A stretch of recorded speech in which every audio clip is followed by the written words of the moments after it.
Bom dia, pessoal. Então, estamos começando aqui a nossa primeira aula da nossa disciplina de Direito Penal 2, tá, pessoal? Nós vamos então fazer nessa primeira aula a análise introdutória. Nós vamos falar também sobre os princípios que são aplicados à teoria geral da pena. Beleza?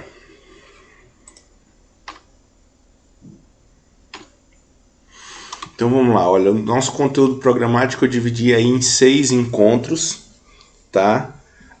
Talvez a gente faça alguma alteração no conteúdo de uma aula ou outra para ficar mais adequado aí no decorrer do nosso semestre, tá? Mas basicamente é isso, a gente vai estudar a teoria geral da pena. Nós vamos hoje fazer uma parte introdutória, né? Depois nós vamos estudar a pena privativa de liberdade, as penas restritivas de direitos, e aí na segunda parte nós vamos falar do concurso de crime, suspensão do sursi, né? Do sursi processual, que é a suspensão condicional da pena, livramento condicional, efeitos da condenação, reabilitação, e por fim a ação penal e extinção da punibilidade. Tranquilo, pessoal? Então vamos lá. Primeira coisa que a gente vai falar sobre o que é essa sanção penal. Primeiro, quando a gente estuda o direito penal, a disciplina de direito penal, ela é dividida em parte geral e parte especial. Vocês viram a primeira parte da parte geral, que é a teoria geral do crime, né? Lá vocês estudaram todos os elementos, todas as teorias acerca do crime. Vocês viram que o crime é uma conduta típica, ilícita e culpável, né? Praticada por agente culpável. Então vocês estudaram todos os elementos, todas as excludentes de crime. E agora, no Direito Penal 2, ainda na parte geral do Direito Penal, nós vamos estudar a consequência de quem pratica aquele crime que vocês estudaram no Direito Penal 1, certo? Então, no Direito Penal 2, nós estudamos a teoria geral da pena, certo? E a gente vai falar, obviamente, de sanção penal, certo? O que seria sanção penal, pessoal? É justamente a resposta que o Estado vai aplicar ao indivíduo que praticou um ilícito penal, né? Seja ele um crime, seja ele uma contravenção penal. Obviamente que o Estado só irá aplicar a pena depois de transcorrido todo o devido processo legal, né? Lembra daquela disposição constitucional: ninguém será privado de sua liberdade ou de seus bens sem sentença condenatória, né, transitada em julgado. Então, pessoal, a sanção penal é a consequência jurídica, certo? Que o agente vai sofrer em razão da prática de um crime ou de uma contravenção penal. Então, em razão da prática de um ilícito penal. Tranquilo? Então, aqui a gente vai ter a sanção penal como conceito de consequência, tendo um conceito de sanção penal, uma consequência jurídica pela prática do crime ou da contravenção penal. Pessoal, se for surgindo alguma dúvida, vocês podem colocar aqui no bate-papo ou mesmo abrir o microfone e interromper a aula para a gente sanar a dúvida, beleza? Não se acanhem de tirar dúvidas, não. E aí as duas principais modalidades de sanção penal, nós temos a pena e a medida de segurança, né? Sanção penal, nós temos a pena e a medida de segurança. A pena, pessoal, vocês estudaram lá em Teoria Geral do Crime, né? Na culpabilidade. A lei escolheu alguns critérios para definir quem são as pessoas imputáveis e as pessoas inimputáveis, né? As pessoas imputáveis são aquelas que têm tem a sua culpabilidade comprovada, ou seja, tem a capacidade de discernimento da ilicitude de sua conduta. Então essas pessoas, as imputáveis, né, ou até os mesmos semi-imputáveis, né, sem periculosidade, vão sofrer, vão ter como resposta à prática de um ilícito penal a pena, que aí nós vamos ver ainda que nós temos 3 tipos, né? A pena privativa de liberdade, a pena restritiva de direito.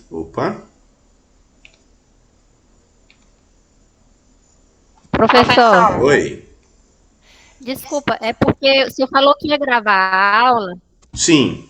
só que não está aparecendo para a gente aqui que está gravando. Realmente está gravando? Tá. Verifica. Não, tá gravando. Eu tenho um aplicativo aqui que ele grava a minha tela, Ah, entendi. Tudo bem, tá? obrigada. Por nada. Então, pessoal, nós vamos ver mais na frente que as espécies de pena, nós temos a pena privativa de liberdade, que aí nós temos lá a detenção e a reclusão. Nós temos as penas restritivas de direito, né, que a gente são uma série de penas restritivas de direito. E, por fim, nós temos a pena de multa, né? Essas são as espécies de pena que nós temos aí no nosso sistema penitenciário, certo? E para aqueles indivíduos inimputáveis que chegarem a praticar um ilícito penal, obviamente que no caso de medida de segurança nós vamos ver lá na frente também esse semestre que ao invés da culpabilidade o pressuposto é a periculosidade, né? O inimputável só aplica a medida de segurança se ele tiver periculosidade. E daí também a medida de segurança nós temos 2 tipos. Nós temos a internação e o tratamento ambulatorial, certo?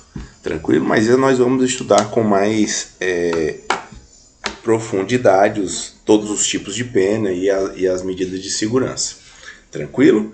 Mas o que a gente tem que lembrar é que tanto a pena quanto a medida de segurança é uma sanção penal, ou seja, a consequência a consequência jurídica para aquela pessoa que pratica um ilícito penal, seja ele crime, seja ele contravenção, vai ser sofrer uma sanção penal. E aí pode ser aplicada a pena, se o indivíduo for imputável ou semi-imputável, ou medida de segurança se ele for inimputável dotado aí de periculosidade. Tranquilo? Então são essas 2 modalidades de sanção penal que nós temos no nosso ordenamento jurídico hoje. Tranquilo?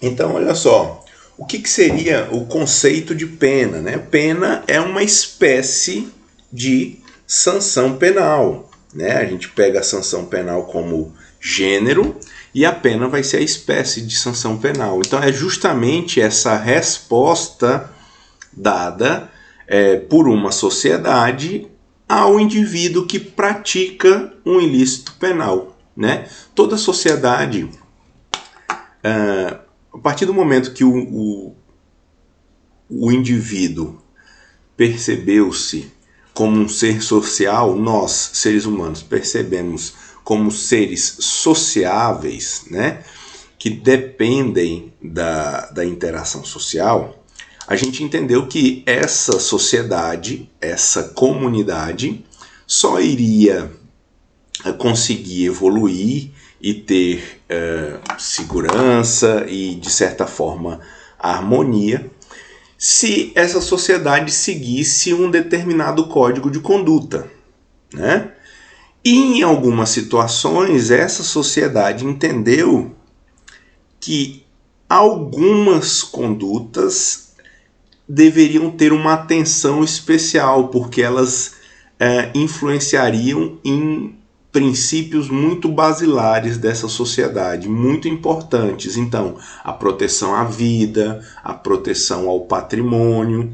Então, a sociedade entendeu que além de um código de conduta, você precisava de um código especial, né? Ou seja, algumas condutas têm gravidades maiores maiores do que outras. E aí justamente surge essa necessidade de contemplar algumas condutas como criminosas, né?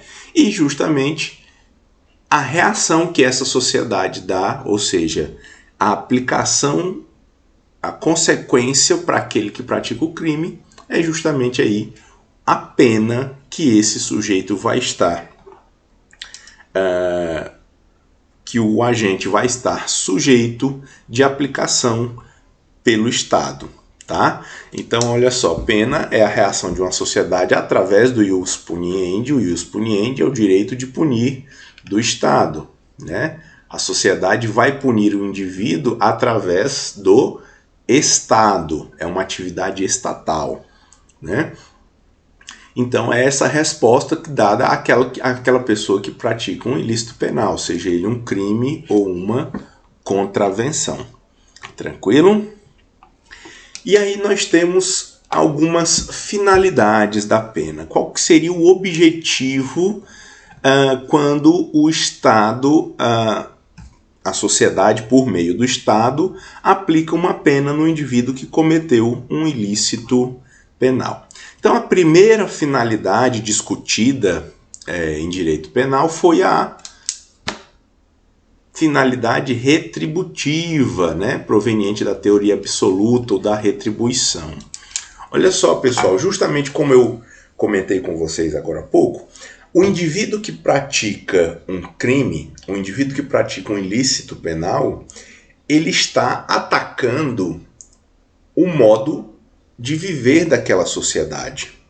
Veja que quando a gente pensa em estabelecer uma determinada conduta como criminosa, né, quando a gente força ou então pressiona o nosso poder legislativo para criar uma conduta criminosa, a gente está dizendo, olha, legislativo, cria essa lei, faz essa lei criando esse determinado crime, porque nós queremos proteger esse bem jurídico. Né? Esse bem jurídico nos é muito caro e nem sempre a gente não, e no direito penal a finalidade não é proteger só aquela vítima, é proteger a sociedade como um todo. Para nossa convivência harmônica é interessante que as pessoas não se agridam, que as pessoas não atentem contra a vida uma das outras, né? Por isso que se cria os crimes contra a vida, né? Para punir. Então o que acontece? O indivíduo que pratica um ilícito penal, ele está fazendo um mal para a sociedade, certo? Ele pratica uma conduta que vai atrapalhar essa vivência em comunidade. Justamente quando esse indivíduo pratica o mal, então esse mal tem que ser retribuído. Quando ele causa um mal, esse mal tem que ser retribuído. Essa forma de pensar é justamente da teoria absoluta e enxerga a pena como um castigo, né? A pena aplicada ao indivíduo que comete um crime, ela é um castigo, ou seja, ela tem uma forma de retribuir o mal que ele causou. Então, se um indivíduo causou um sofrimento, a ele tem que ser imposto um sofrimento também, como forma de castigo, de retribuição do mal que porventura ele tenha perpetrado. Tranquilo, pessoal? Beleza? Mais uma vez eu falei, quem tiver alguma dúvida pode colocar aqui no bate-papo, tá? Ou pode abrir o microfone também, sem problemas.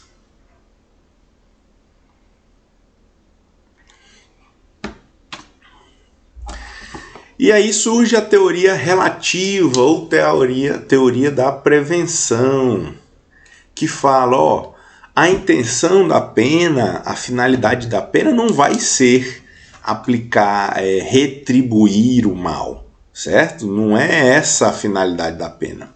A finalidade primordial da pena é a de prevenção, ou seja, eu aplico a pena para que evite-se a prática de novos ilícitos penais. Para essa teoria, eu não quero devolver o mal que o indivíduo causou, né? Para essa teoria, a finalidade da pena é: eu aplico a pena àquela pessoa que pratica um ilícito para que novos ilícitos não sejam praticados, né? Então, a teoria preventiva, de prevenção relativa, justamente vai trazer a pena tendo como finalidade a prevenção da prática de novos ilícitos penais. Certo, pessoal? Tranquilo? Então aí nós já temos duas teorias que trazem duas finalidades da pena. Uma retributiva, ou seja, a pena é um castigo. Eu devolvo o mal que aquele indivíduo causou à sociedade. Já a outra, a finalidade preventiva, não, eu não retribuo o mal. Eu aplico a pena para evitar, para prevenir a prática de novos ilícitos, certo? E aí essa teoria preventiva, teoria relativa, ela tem vários desdobramentos. Nós temos a finalidade preventiva geral e a finalidade preventiva especial, tá? Que a gente vai começar a comentar agora cada uma delas.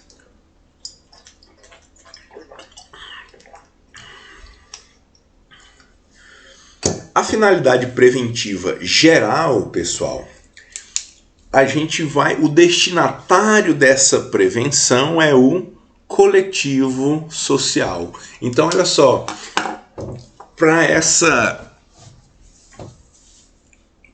teoria, nesse aspecto, né, na teoria relativa geral, eu estou dizendo, para o coletivo, eu estou aplicando a pena nesse indivíduo que cometeu um determinado crime. Então, eu estou mandando uma mensagem para toda a coletividade, coletividade.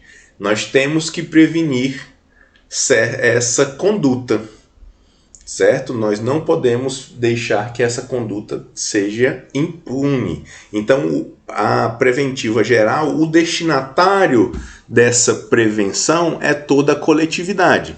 E aí nós temos a geral negativa e a geral positiva. A geral negativa é justamente, indivíduos, sociedade, né? Esse indivíduo que cometeu um crime está recebendo essa pena.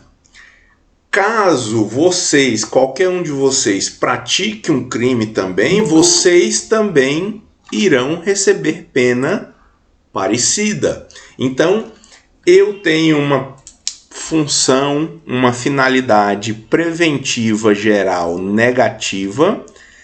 Geral, porque ela diz respeito a todo o coletivo. Certo? E negativa porque ela tem a função de intimidar. Vocês que estão pensando em cometer um crime, certo? Não façam, porque se vocês fizerem, estarão sujeitos à aplicação da pena. Mas também tem uma finalidade preventiva geral positiva, né? Que teria uma função pedagógica. Olha só, além a sociedade justamente decidiu se organizar através da formação dos estados. Então o Estado é extremamente importante como peça aí de regulação do poder de uma sociedade. Justamente para isso, né, essa função do Estado, esse exercício do Estado entre poder legislativo, executivo e judiciário, ele tem que funcionar, né? Então quando o Estado aplica a pena que a sociedade espera, você está reafirmando o sistema normativo, você está possibilitando estabilidade ao ordenamento jurídico, né? Então você está reafirmando, olha, o direito penal funciona, né? Ou então, nosso ordenamento funciona, né? Então, olha só, pessoal. Quando se fala em finalidade preventiva, a gente está sempre falando, prevenir a ocorrência de novos crimes. A preventiva geral é uma mensagem destinada a todo o coletivo, né? Ela é negativa quando eu intimido. Ó, coletividade, não pratica crime. Se você praticar, vai estar sujeito à pena. E positiva, fala, ó, o nosso sistema funciona. Aquele que comete crime sofre a sanção penal. E aí eu faço cumprir, mais importante do que ter, eu faço cumprir o ordenamento jurídico. Tranquilo, pessoal? Beleza? Ficou claro a diferença desses aspectos da preventiva, da finalidade preventiva da pena?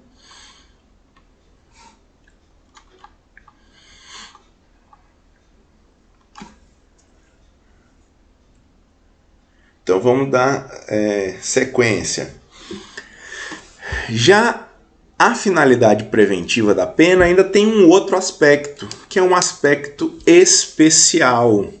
E aí, ó, essa mensagem não é voltada mais ao coletivo, mas é voltada ao indivíduo. Certo? O destinatário da prevenção é justamente o delinquente, o indivíduo que praticou um determinado delito, né? Então, aquele indivíduo que praticou um determinado delito, eu também vou ter a finalidade preventiva negativa e positiva, né? Olha só, a finalidade preventiva e especial porque diz respeito ao indivíduo, né? Negativa é falar, olha, fulano, você que praticou um crime, eu vou lhe aplicar uma pena para que você saiba que se você praticar um novo crime, você vai receber uma nova pena.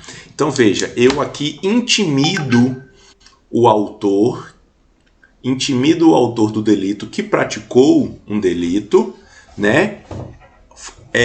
Intimido ele com a ameaça, digamos assim, de que caso ele pratique um novo delito, ele vai estar sujeito a uma nova pena. Tranquilo?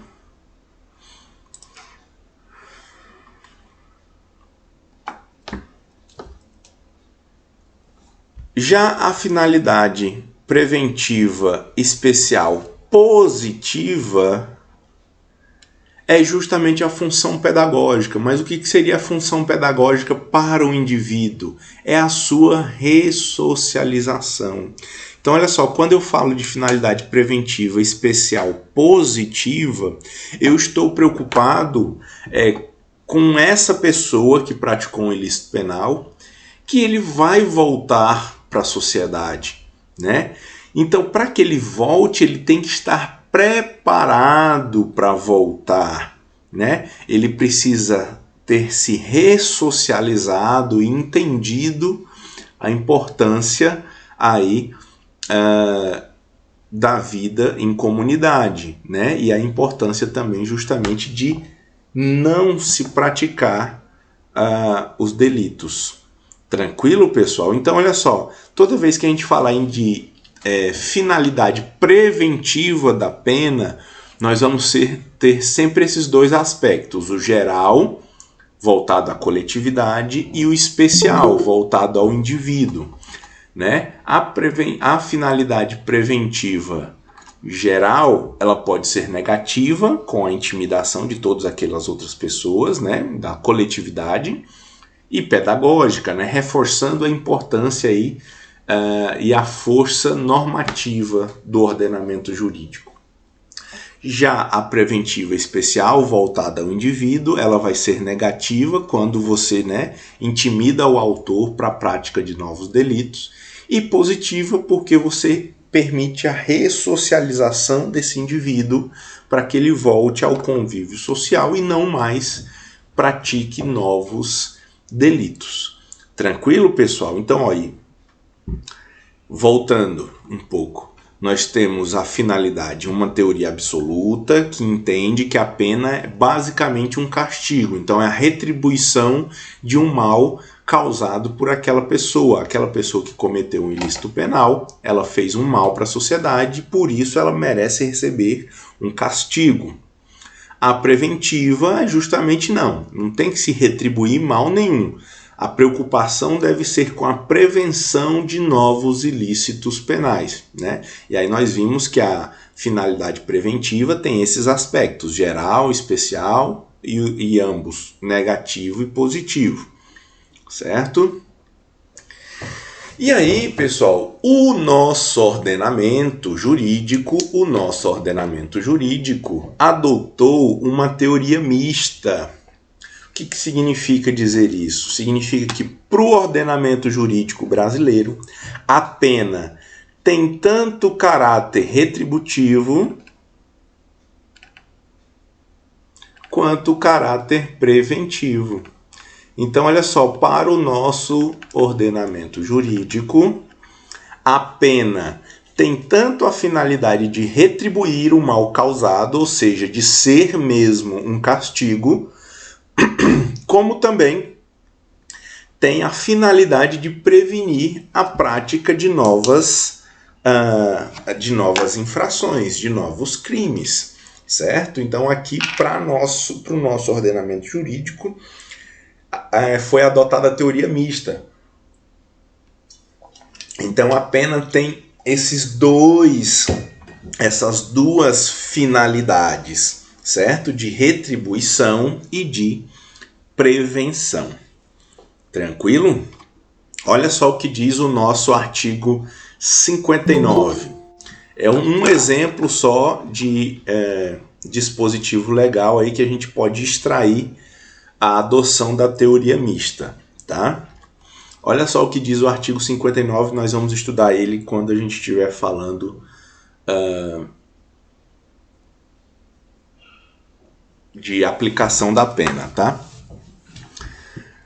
Artigo 59. O juiz, atendendo à culpabilidade, os antecedentes, a conduta social, a personalidade do agente, aos motivos, as circunstâncias e consequências do crime, bem como o comportamento da vítima, estabelecerá a pena conforme necessário e suficiente para reprovação e prevenção do crime. Então veja, o próprio artigo 59 trata da reprovação, ou seja, do castigo, da retribuição do mal causado, quanto à prevenção, né? A importância de prevenir a prática de novos delitos, certo? Então, para o nosso ordenamento jurídico, foi adotada a teoria mista.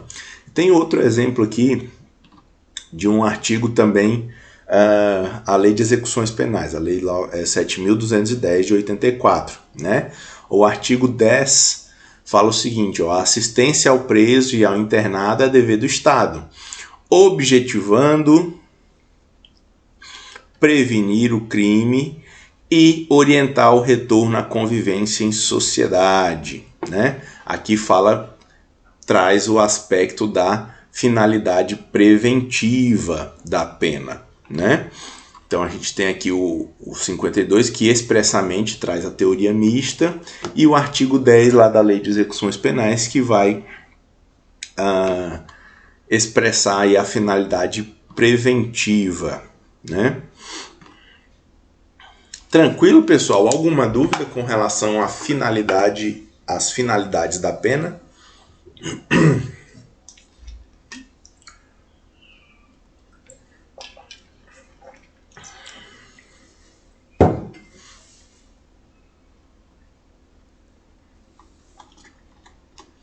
Então, vamos seguindo.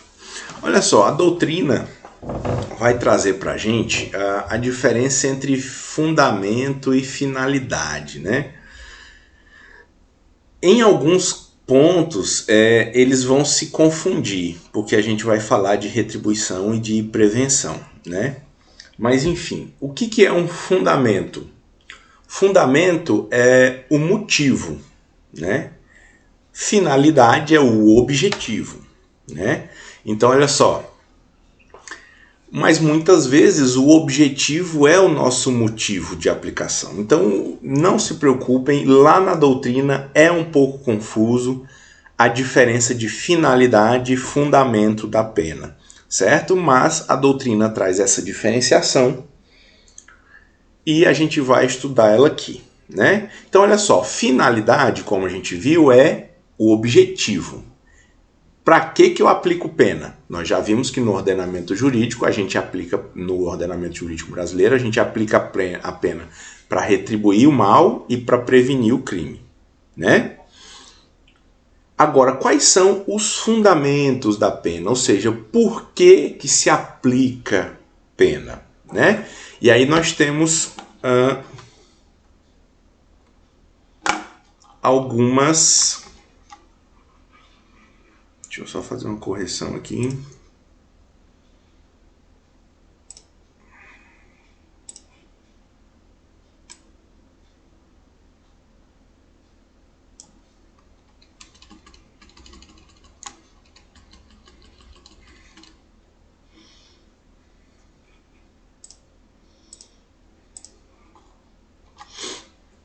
Então vamos lá. O primeiro fundamento da pena, denúncia. Ou seja, aqui está relacionado à prevenção geral, né? Eu aplico a pena, o motivo de eu aplicar a pena é justamente exercer essa prevenção geral, alertando a sociedade, intimidando, né? Falando, ó, se você praticar um crime, quem praticar um crime vai estar sujeito à pena, né? Outro é a dissuasão, que é justamente falar, tanto aqui para prevenção geral quanto para especial, né, voltado, ela vai a fundamento da pena, o motivo olha, eu tenho que aplicar a pena para justamente mostrar para as pessoas que o crime não compensa, né? Que o crime é uma tarefa desvantajosa e inadequada, porque quem pratica o delito vai estar sujeito à aplicação de pena, certo? Outro fundamento da pena é justamente a incapacitação, ou seja, eu vou proteger a sociedade retirando aquele indivíduo que cometeu um crime de circulação, né? Eu retiro esse indivíduo para garantir, para proteger a sociedade das ações dessa pessoa, né? Vocês já estudaram processo civil? Não sei se eu vou dar esse exemplo para vocês, pode confundir vocês. Mas a incapacitação é isso, ó. E como que eu protejo a sociedade de alguém que pratica crime? Eu retiro essa pessoa do convívio social, né? O incapacitando. Aqui o incapacitando é incapacitando ele da prática de novos delitos. E aí também eu tenho como fundamento, como motivo, reabilitação. O indivíduo vai voltar para o convívio social, então ele precisa ser reabilitado, ele precisa ser preparado para o retorno do convívio social. Além disso, e também muito importante, nós vimos, eu comentei com vocês, que quando o indivíduo comete um crime, o mal que ele faz não é só a vítima, né? Ele faz um mal a toda a sociedade. Mas esse mal à sociedade é um mal abstrato, né? Ele causa dano diretamente a uma pessoa. E um dos fundamentos da pena é justamente reparar o dano, se for possível, obviamente, reparar o dano que foi causado à vítima, né? Então o indivíduo, além de... ele recebe a pena e aí tem-se a tentativa de reparação do dano causado à vítima.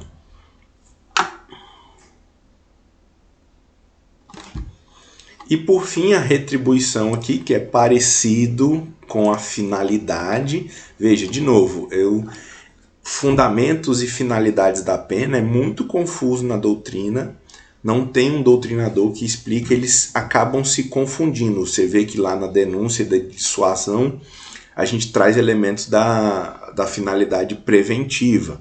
E aqui também vai ter como fundamento a retribuição, que é da finalidade retributiva, né?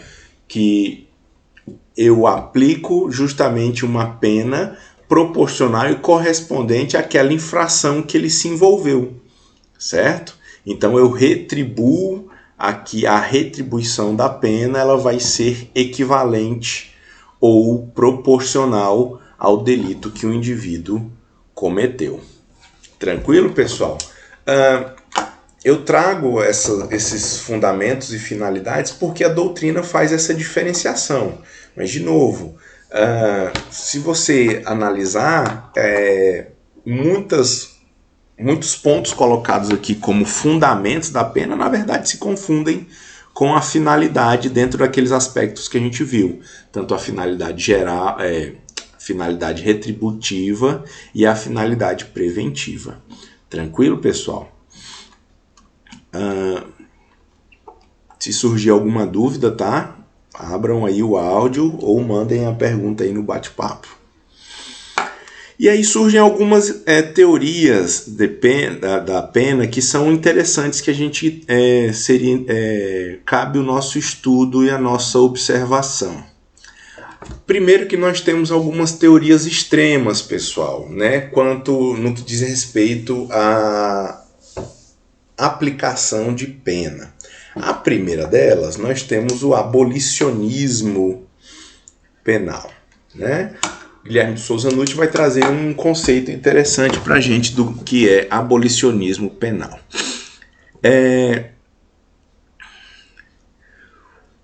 Hoje nós vivemos, por exemplo, no Brasil nós vivemos um caos, né, no nosso sistema penitenciário, né? E aí, o que acontece? Para os abolicionistas, a solução seria justamente a descriminalização e despenalização. Qual que é o fundamento dos abolicionistas? É o seguinte: o Estado se tornou tão ineficiente em prevenir, investigar e prevenir e reprimir os crimes, que aí o que acontece? O argumento é mais ou menos assim, ó. Imaginem 100 crimes cometidos. Desses 100, o Estado só consegue investigar e punir 10% desses 100 crimes que ocorreram. Se o Estado só consegue investigar e punir só 10% desses crimes, significa que 90% dos crimes passam sem punição nenhuma, né?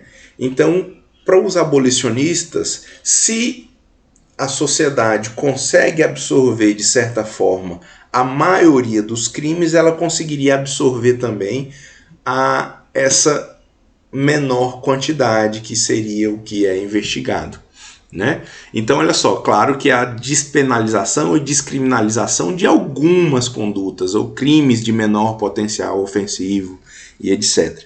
Mas veja, que nós estamos falando de uma teoria extrema, né? E como teoria extrema, ela vai ser bastante falha, né? Porque justamente qual o problema do abolicionismo penal?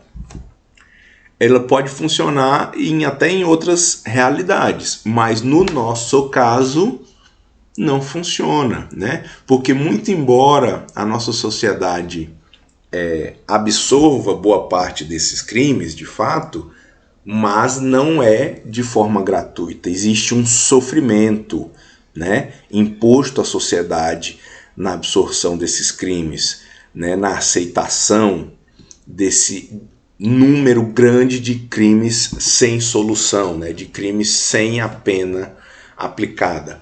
Então é muito caro à sociedade esse número tão grande de crimes sem culpado, sem aplicação de pena adequada. Então o abolicionismo penal ele tem certos problemas, né, de aplicação prática, né, justamente porque com a não aplicação de pena, a descriminalização e a despenalização, você acaba por deixar mais crimes impunes ainda. E essa justamente impunidade pode influenciar ou motivar, né, o cometimento de mais infrações penais, né? E aí, do outro lado das teorias extremas, nós temos o direito penal máximo, né? O direito penal máximo. Aí, qual que é o problema do direito penal máximo?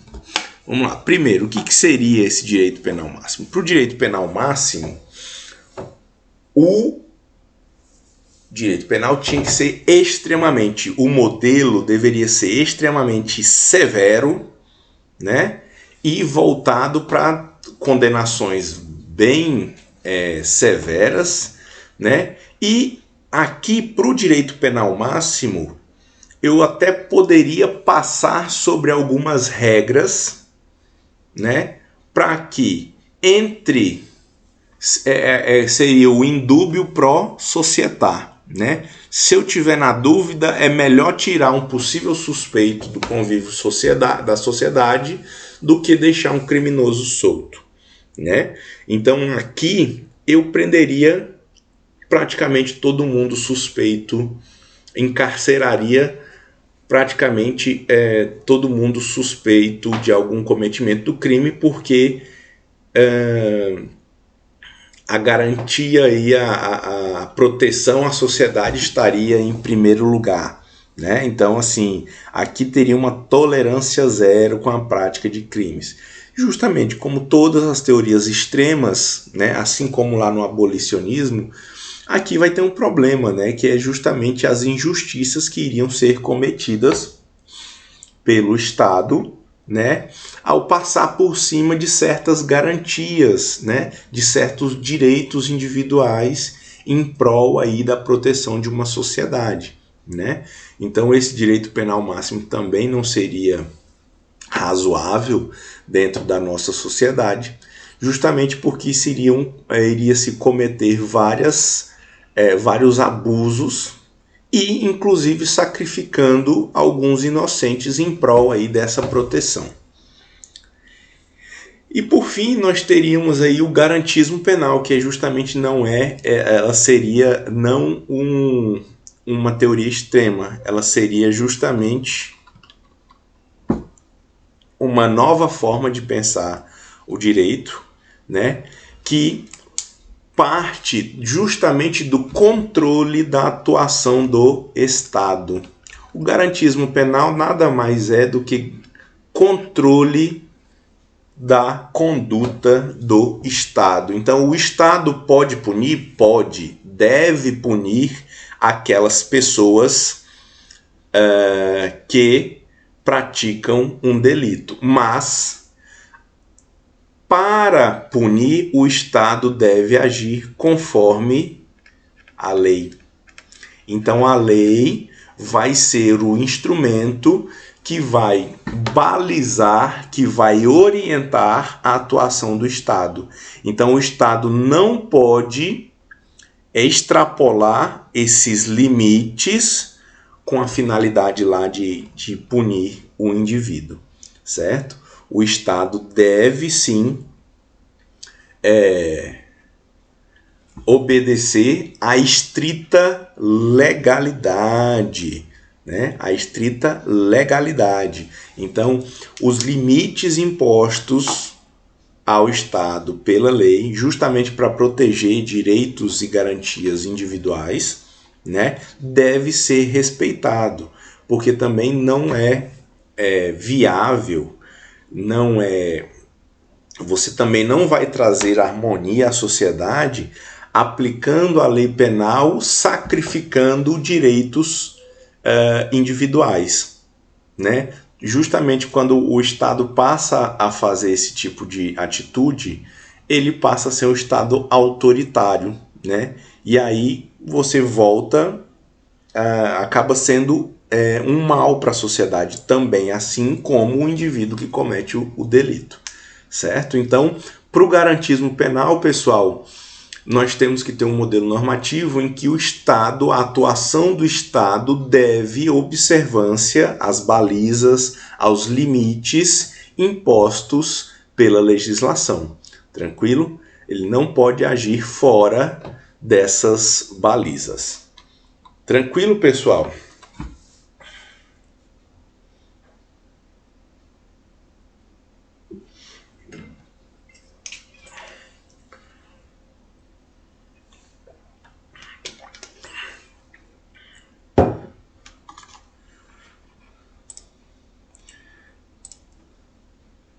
Pessoal, antes da gente... Não. Acho que dá para continuar aqui.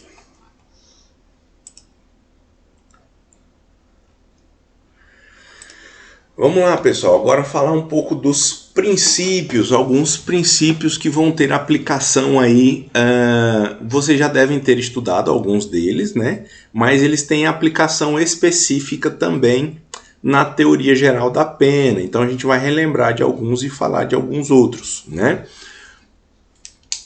O primeiro deles vocês já estudaram lá em Direito Penal 1, né? Quando vocês viram teoria geral do delito, né? O primeiro dele é o princípio da reserva legal ou estrita legalidade. O que diz esse princípio, pessoal, com previsão constitucional? Olha só, não há crime sem lei anterior que o defina. Essa parte aqui é a que vocês aproveitam lá em Direito, Teoria Geral do Delito. E aqui é a segunda que a gente utiliza aqui em Teoria Geral da Pena. Ó. Nem pena sem prévia cominação legal. Então, olha só. O Estado só vai poder aplicar uma pena se existia previsão legal anterior prevendo a aplicação daquela pena. Então, o Estado não pode... o indivíduo pratica um crime hoje. Amanhã... surge uma lei que define aquela conduta como crime e aplica uma pena a ela, o Estado não pode aplicar essa pena a condutas anteriores à edição da lei, né? Então, não vai existir crime sem lei anterior que o defina e também não pode existir pena sem prévia cominação legal, sem prévia previsão legal.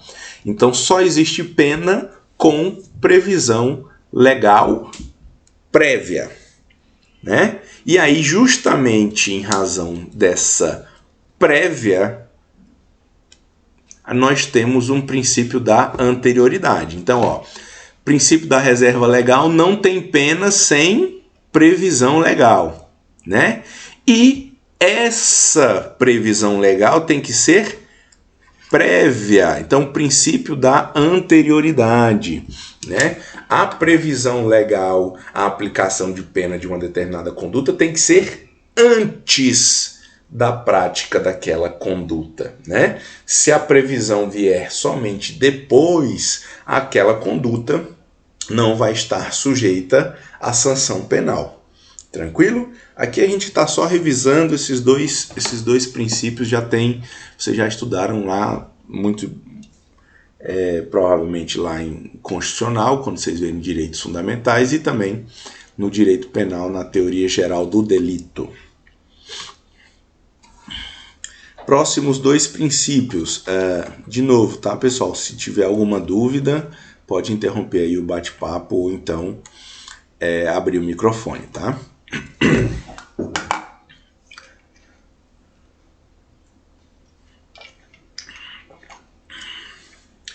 Princípio da pessoalidade ou responsabilidade penal.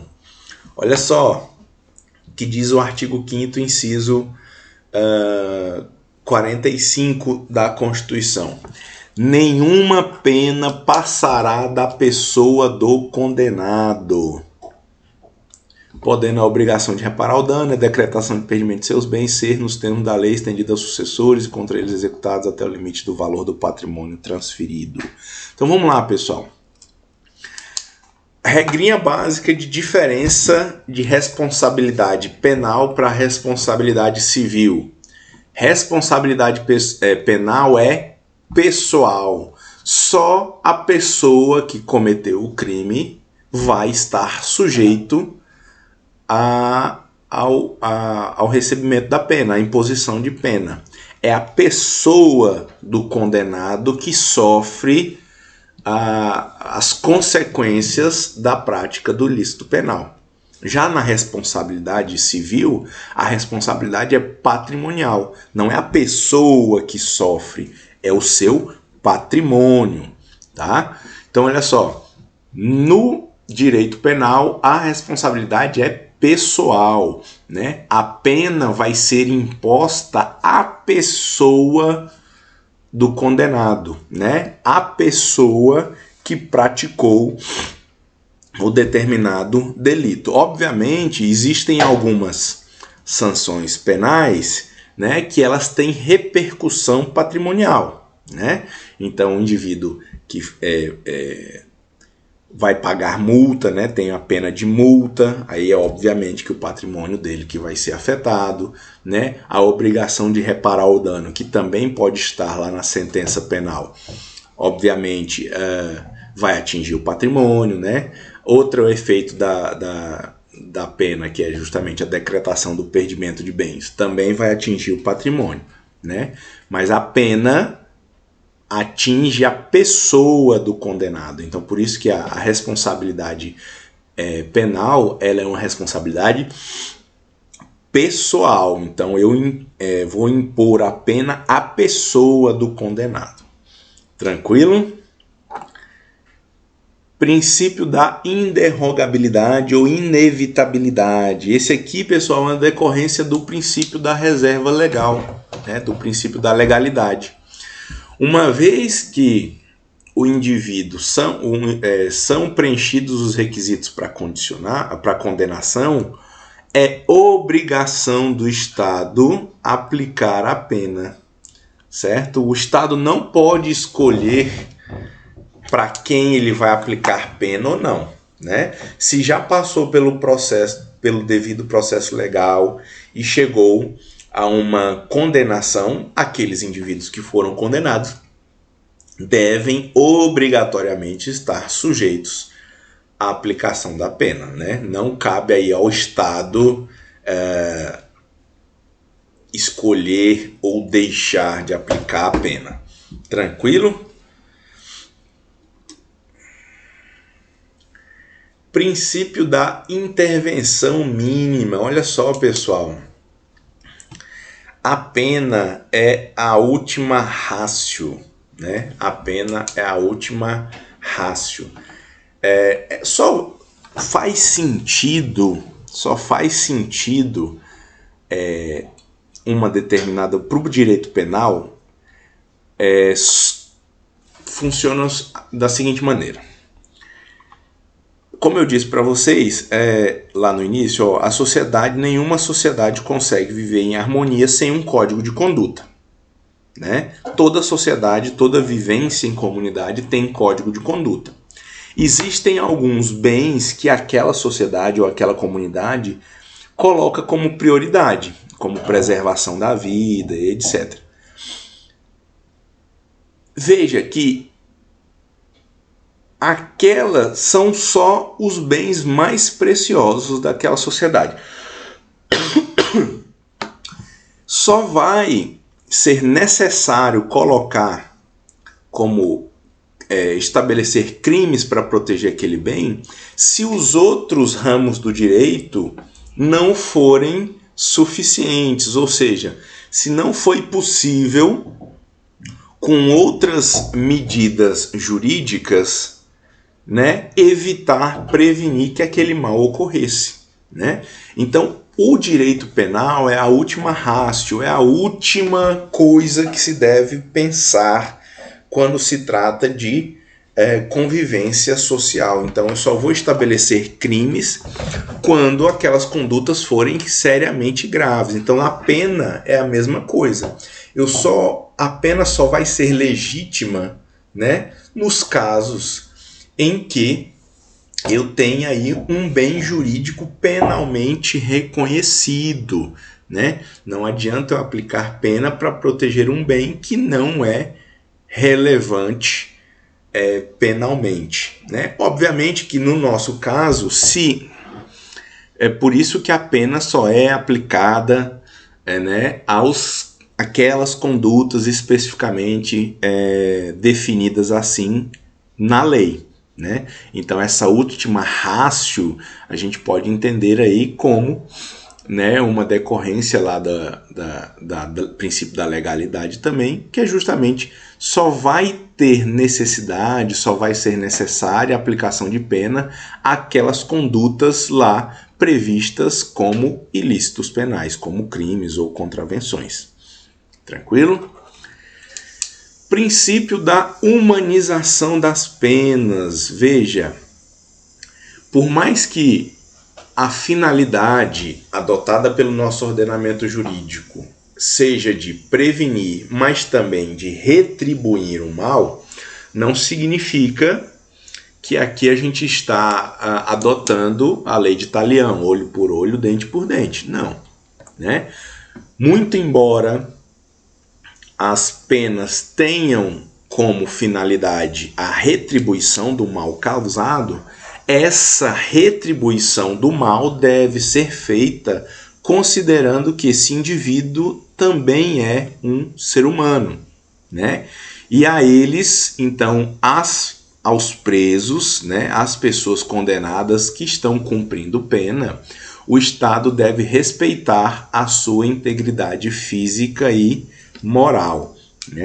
E aí a gente tem que tomar alguns cuidados quando a gente está discutindo humanização das penas, que o primeiro raciocínio às vezes que nos vem à cabeça é justamente, mas um indivíduo que matou outra pessoa, né, ele não tratou aquela vítima como humana. Sim, mas é justamente pensando que esse indivíduo praticou um mal à sociedade que ele deve ser ressocializado, que esse indivíduo deve entender a gravidade da sua conduta para que ele seja possível a sua convivência. Lembrando que, por mais que a finalidade da pena seja retributiva, a finalidade é retributiva, mas não se trata de vingança. Certo? Aqui a gente não vai falar de vingança. Então, o mal que vai ser retribuído à pessoa que comete um crime, ela deve estar prevista legalmente.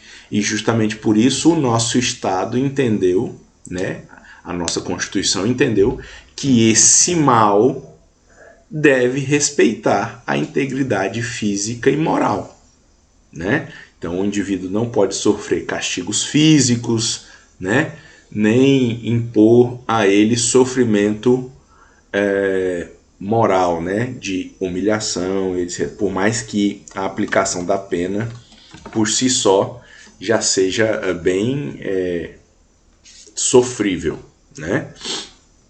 Tranquilo, pessoal? Acho que todos esses princípios vocês já devem ter ouvido falar lá quando estudaram Direito Penal 1.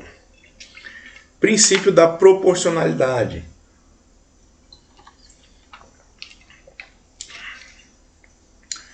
Além de retribuir o mal, o Estado deve se preocupar com a proporcionalidade, ou seja, condutas mais graves, penas mais graves. Condutas mais brandas, penas mais brandas.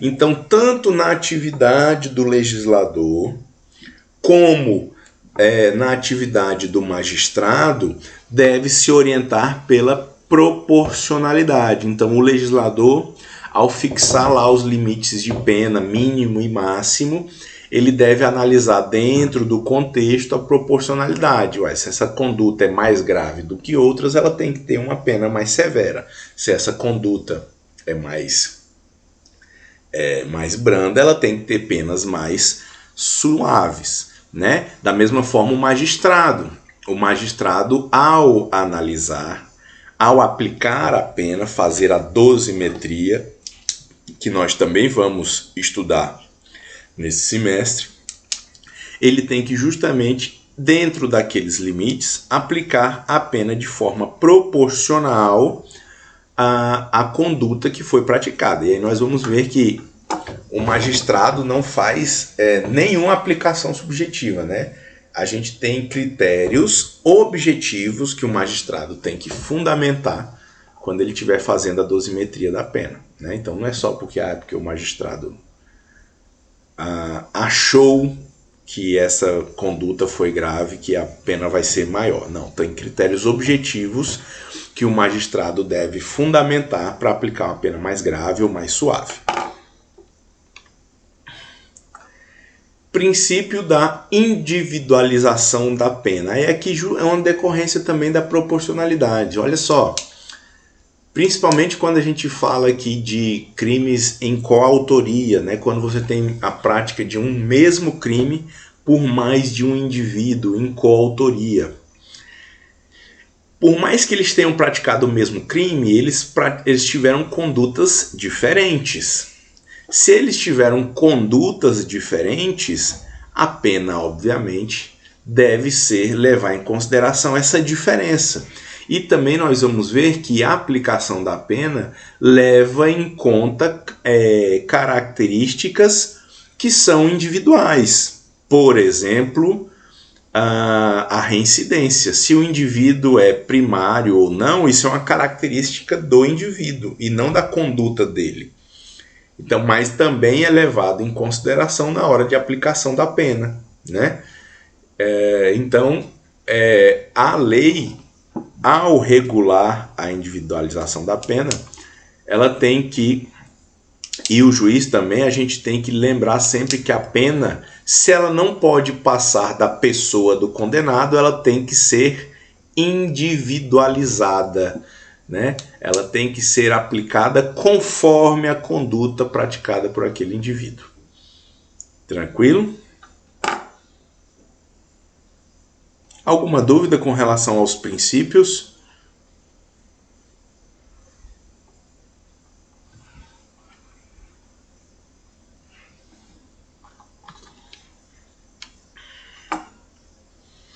Então vamos lá. Último tópico da nossa aulinha de hoje, pessoal. Cominação das penas.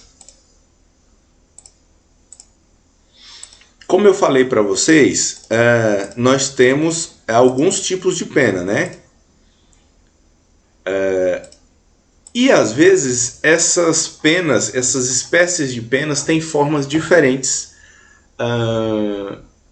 de aplicação, né?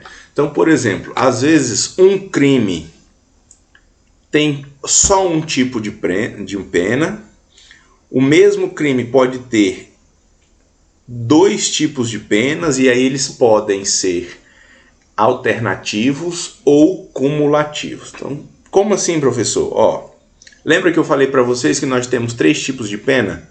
Nós temos a pena privativa de liberdade, a pena restritiva de direito e a pena de multa, né? Nós temos três tipos de pena. Em alguns casos, a lei vai aplicar mais de um tipo de pena ao mesmo crime. Olha só aqui, Então, isso a gente chama de cominação das penas. Como que as penas vão ser aplicadas a um determinado delito. O primeiro tipo é o mais tranquilo. Aplicação isolada. Então, apenas um tipo de pena é aplicado.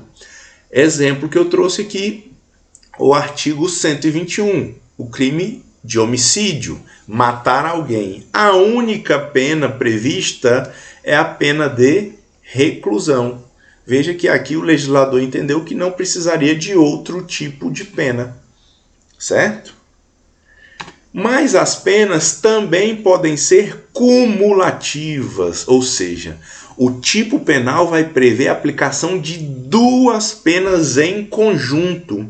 Olha só aqui o crime de roubo lá do artigo 157, né? Que é subtrair coisa alheia móvel para si ou para outrem, mediante grave ameaça ou violência à pessoa, depois de havê-la por qualquer meio reduzida à impossibilidade de resistência. Olha só a pena prevista para o crime de roubo. Eu tenho uma pena de reclusão, que é uma pena privativa de liberdade, e eu tenho uma pena de multa. E olha só, o artigo que é utilizado aqui, e. Então, quando o juiz for aplicar a pena, ele tem que aplicar tanto a pena privativa de liberdade quanto a pena de multa. Então, essas duas penas são aplicadas cumulativamente, certo? Porque o tipo penal trouxe essa aplicação cumulativa, né? E a outra possibilidade, pessoal, é a aplicação alternativa, né? A lei estipula 2 tipos de pena, mas cabe aí ao magistrado a aplicação de apenas uma delas. E aí o magistrado vai analisar no caso concreto e fundamentar por que escolher uma ou outra. Olha só o crime de injúria. Artigo 140. Injuriar alguém ofendendo-lhe a dignidade ou o decoro. Pena. Qual que é a pena a ser aplicada? Olha só. Pena de detenção de 6 meses, de 1 a 6 meses, ó. Pena privativa de liberdade. E pena de multa. Só que aqui nós temos o artigo ou. Então, quando o juiz for aplicar a pena para o crime de injúria, ou ele vai aplicar a pena privativa de liberdade ou a pena de multa. Ele vai analisar no caso concreto qual é a pena mais adequada para aquele caso, certo? Então, aqui nós temos a aplicação de penas alternativamente, ou uma ou outra. Tranquilo, pessoal? Beleza? E aí, por fim, o que eu já comentei com vocês, as espécies de penas, né?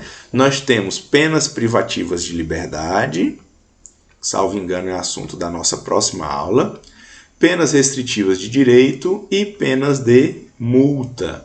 São esses 3 tipos de pena, né? A primeira, a pena privativa de liberdade, é aquela que tira o direito de ir e vir, né? O direito de locomoção do indivíduo, né, por um tempo aí determinado. A restritiva de direitos vai restringir um ou mais direitos, mas não o direito de locomoção, ou até pode ser o direito de locomoção também, né, em alguns momentos, mas ela é uma restrição menor do que a privativa de liberdade, né? E ela sempre, a restritiva de direitos vai ser sempre em substituição. Ela não existe de forma autônoma, né? A restritiva de direitos substitui a privativa de liberdade em algumas situações. E por fim, a pena de multa, né? Que vai incidir aí sobre o patrimônio do condenado. Tranquilo, pessoal? Beleza? Pessoal, hoje a gente vai encerrar a nossa aulinha, tá? A gente falou um pouco da introdução, alguns conceitos importantes, e na próxima aula a gente vai falar um pouco sobre a pena privativa de liberdade. Tranquilo, pessoal?